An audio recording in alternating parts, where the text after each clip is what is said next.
Hi everybody, Carvin Borsico here, the king of content creation at BostonSpeaks. I'm joined today by Scott Stolze, who is our principal leadership and career development coach here at BostonSpeaks, part of the dream team. He's got amazing knowledge to share with us, and I can't wait to hear about the topics. What are we talking about today, Scott? Well, today, thanks for having me, Carvin. It's great to be with you again. It's always fun to chat about some of these topics around our career work, our career path, and something that comes up a lot, especially when I talk to people, younger people and students, undergraduate or graduate, is this notion and this feeling where we have to know our role. We have to know our path. We have to know where we're going to be in 1 or 2 years. We have to know the exact kind of job that we're going to have if we don't already have it.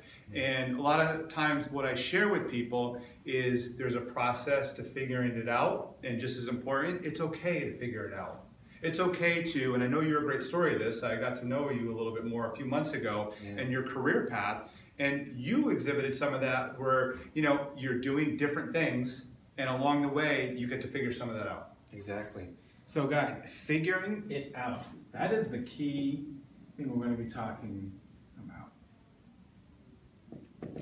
Figuring it out. Why do we put so much pressure on ourselves to figure it out all in one day?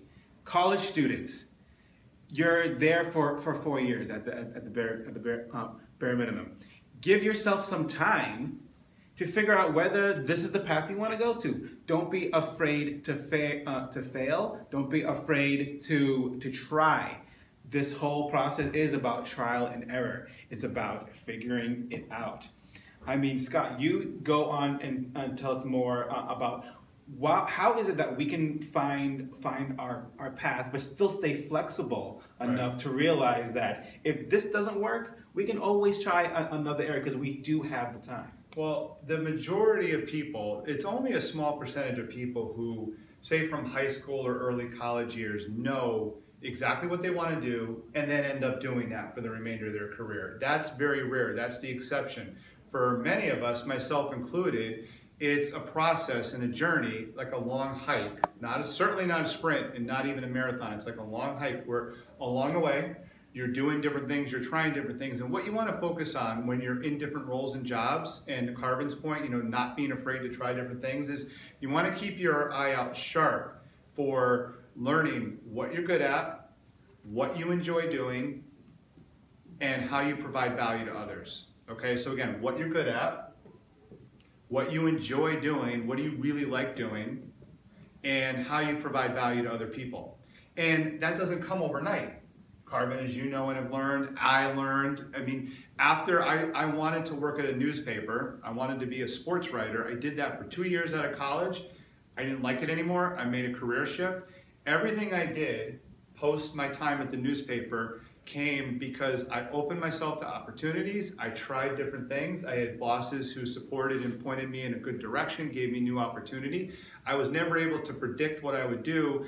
My path was created by me doing and trying different things. And you know, you mentioned college students in 4 years, you know, when you're in that college cycle. And I say, even when you're graduating, it's okay if you don't know exactly what you want to do. Just like I just said, make sure you open yourself up to opportunity and keep your eye out for these 3 things.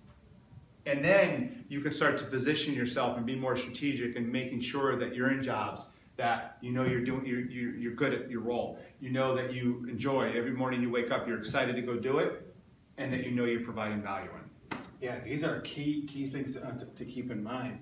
And again, I stress it enough.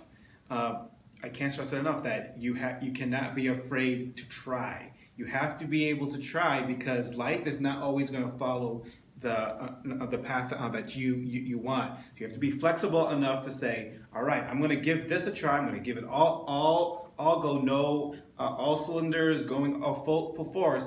But if this doesn't work out, I have options. You always have options because you can always find different resources to help you go to a different path, a more fulfilling path. Because you know you're going through this life just once. You want to be able to do something that you love. don't wait either as well too. If you're young enough to try again. Don't be afraid to make mistakes. Don't be afraid to try different things, take on different job roles, because as you're actually in that process of trying, you're figuring it out as well too.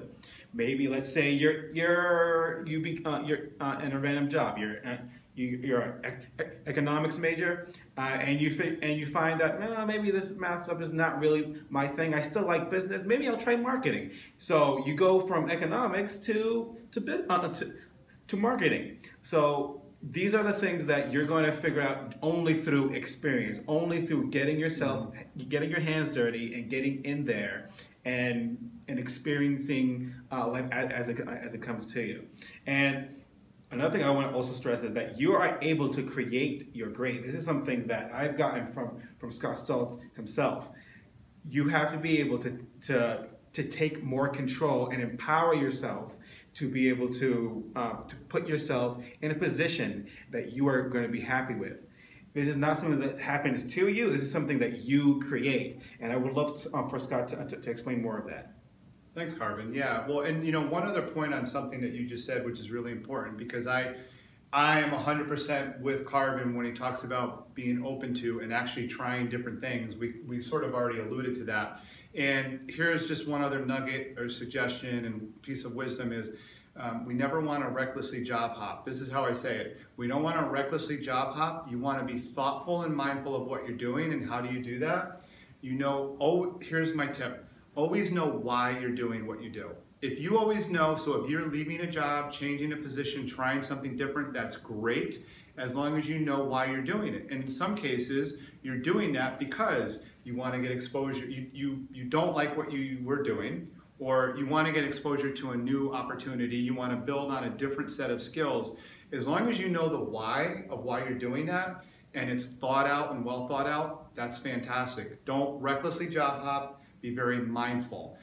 Create your grade, moving into that for a moment, is, again, as Carvin said, we own. And this actually typifies all that. And is a great example, we own our careers, we own our lives, and we're in control. And what happens is a lot of us get into jobs, whether it's a big company, medium-sized, small, and we lose that control because we allow it. We allow it to happen. We let our employer, our bosses, and it doesn't mean that they're bad or evil people. What I'm saying is the circumstances in our job take over for our life.